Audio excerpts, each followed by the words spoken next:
My name is Monroe, and my self-care act is pampering myself in solitude. I love things like long baths and bath bombs and face masks, and just being on my own really, and just being able to reflect about how I feel without any influence, without any smartphones, without any televisions or distractions or anybody else. I like to kind of just go into myself and just really think about where I am and who I am and what I want. Self-care for Black women is so important because there's so much that we are exposed to that is imposed on us that we carry with ourselves, and especially things like beauty standards or forms of discrimination. And I feel like self-care is a way to really just strip that back and just get back to the core and focus on yourself, because the problem's never really with you, it's with everything else. So self-love is the way forward to just counteract all of that noise. My name is Farizo, and my act of self-care is detangling my hair. I feel quite oppressed by my hair a lot of the time, and I feel like as Black women there's so much that gets attached to our hair in terms of what styles are professional, what style is acceptable, and for that reason I feel it's important for me to keep my hair. I get a lot of energy from it, I get a lot of confidence from being able to walk out my house with an afro and feel good about myself. At the same time, it requires so much attention to look after that I don't always have the time to put in as much love and attention to my hair as I would like. So it's a really good activity for me to sit down and detangle my hair and treat it with some care and respect.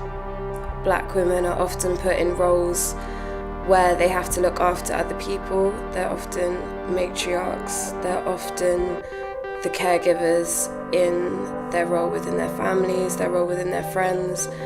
And I think often Black women don't take the time out to also reflect that care onto themselves.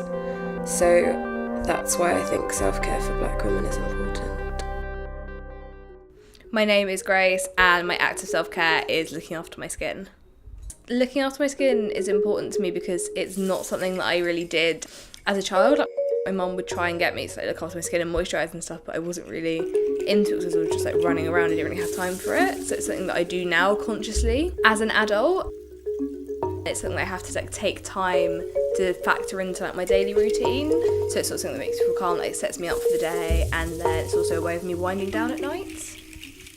I think self-care is important for Black women because not only is it exhausting existing as a Black woman in society on its own, it's exhausting having to factor that existence into a daily life and a daily routine, and I feel like a lot of Black women feel like they don't deserve to look after themselves, to be treated right by themselves. So I think self-care is really important because we do deserve to treat ourselves right, and it is really important because we are just being ourselves, living a very tough existence.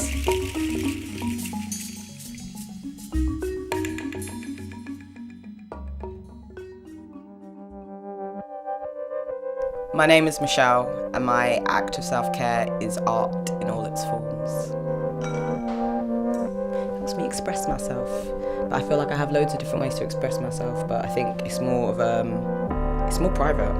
It's not something I really share with many people. So it's something I do solely for me and not for any type of validation other than validating myself. For so long we haven't really been taught how to do that specifically for ourselves. Growing up especially, I don't remember hearing that word, that phrase. The idea of, taking time out to care for yourself is just a strange hippie concept. And with the way the world is set up these days, it's necessary to tune in with yourself, ask yourself how you're feeling, what you need, and then do that for yourself.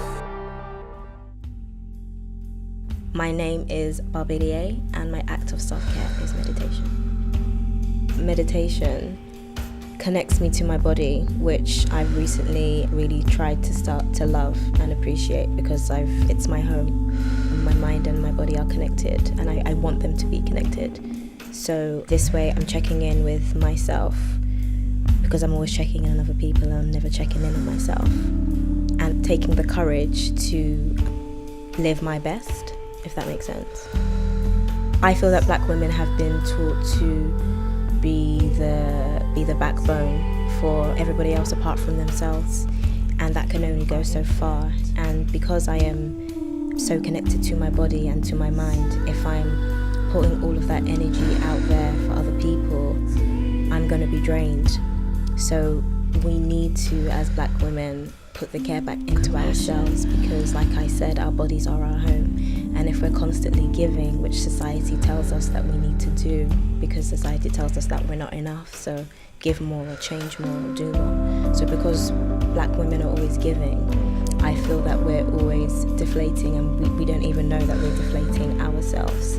So I think it's important for us to stay like balloons and have air in us like balloons, because nobody else, society doesn't do it for us, so we have to do it for ourselves. My name's Maria, and my self-care is preparing and cutting fruit. I like the feeling of doing something and not really thinking about what I'm doing. I think it's really important for me to do things that are therapeutic, that will just take me out of my thoughts and can be like something that I'm doing by myself in silence. So I just do it because it makes me just feel better in general and feel more in control. I think there's just a lot of pressure for us generally to kind of do everything and always be busy and never really complain about the fact that we don't take a break. And I think just in the environment that we live in a big city, it's really important to have those moments of quiet time and where you're just doing something in a selfish way, like for yourself. Dancing is life, innit? I don't know, there's something about when you hear music and the way your body connects to it. I can't help moving. It's emotive. So I feel like it's the time where I feel the most free in my body. It's very cathartic. There's something about being in ownership of my body and being defiant in that and owning it, and it's just, black women have been told that we're not allowed to do it, so that's why for me I think it's an act of self-care. It's like an instant shot of endorphins, like it just makes you happy, like just letting your blood flow that quickly and just, I don't know, it's just happy. It's just really beautiful to see black women encouraging and supporting and uplifting each other. Self-care, it's literally magic. Don't let anybody steal your magic, yeah. But I got so much, y'all.